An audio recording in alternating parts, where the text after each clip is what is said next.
75B, welcome to your week 12 overview. We got some really interesting stuff coming up. Um, so, very quickly to go over it, take a look at our day by day schedule. Now, we'll be reading Flannery O'Connor this week, Good Country People. She is a good example of the Southern Gothic literary movement.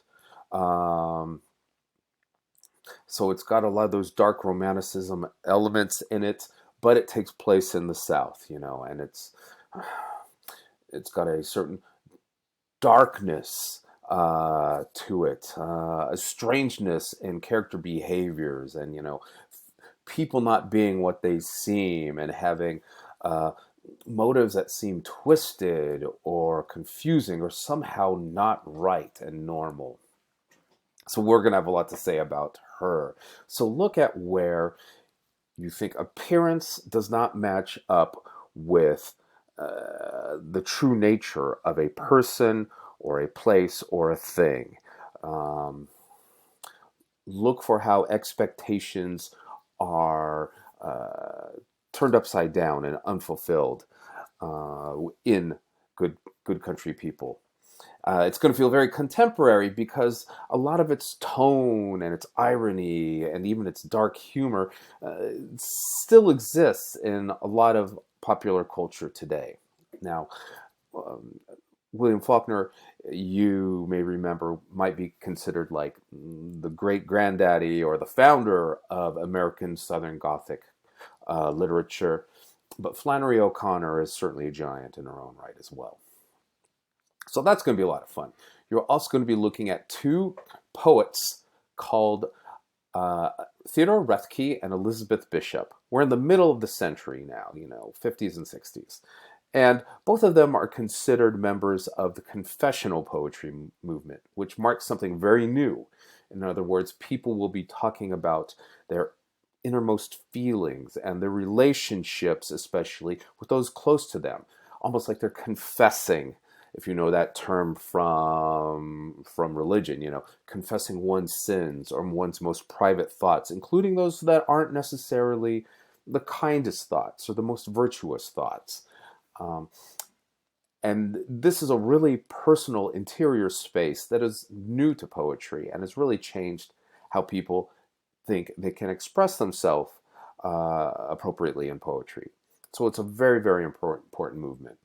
Sometimes also called the domestic poetry literary movement. Confessional feels a little bit closer to me, but if you want to use the other one, I'm so fine with that. Coming up Wednesday, the postmodern dark romanticist short story. You can call it dark romanticist. It certainly has some postmodern elements in it. I probably think Southern Gothic is the best term.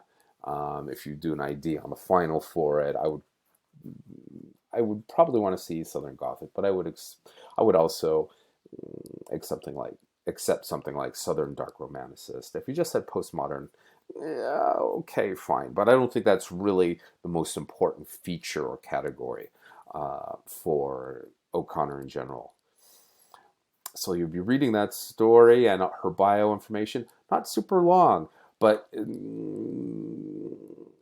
it's interesting. It's interesting. That's all I'll say about it. And Roethke and Bishop, when you're reading them, think about how they're, in some of their works, talking about their relationship to other people in their family, especially in ways that people usually don't talk about those relationships. Not every poem is, but you will definitely see that relationship in Roethke's My Papa's Waltz, and also in Elizabeth Bishop's In the Waiting Room, and also in One Art. In One Art, it may not be apparent at first. I'm not going to give any more spoilers. So that's for Saturday. If you caught the little blip on the screen, you'll notice that I've also put in there a reminder coming up this Thursday, starting at 12 a.m. If you're a night owl. You have quiz number 2 to take, and it's going to be the same format as last time. If you've got any questions about that, feel free to text me or to email me. I'd be happy to discuss it with you. Remember, it's 100 points out of 1,000 in the class.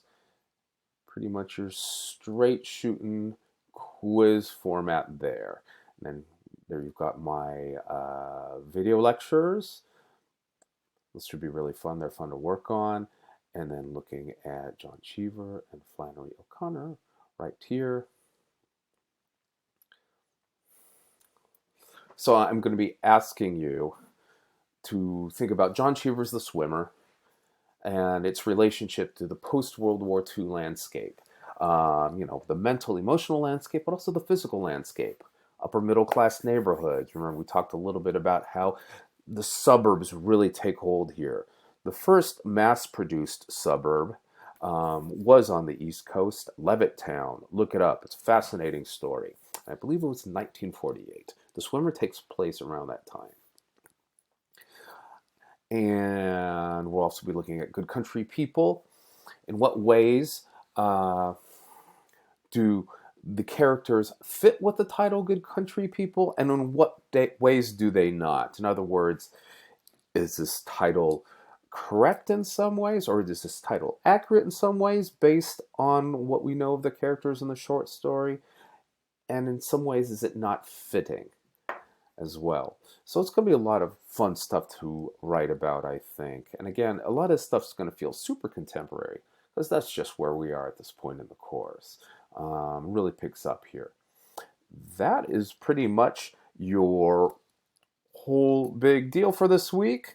It's more than enough, I'm sure, with Quiz 2. Remember, Quiz 2 is on weeks 6 through 10.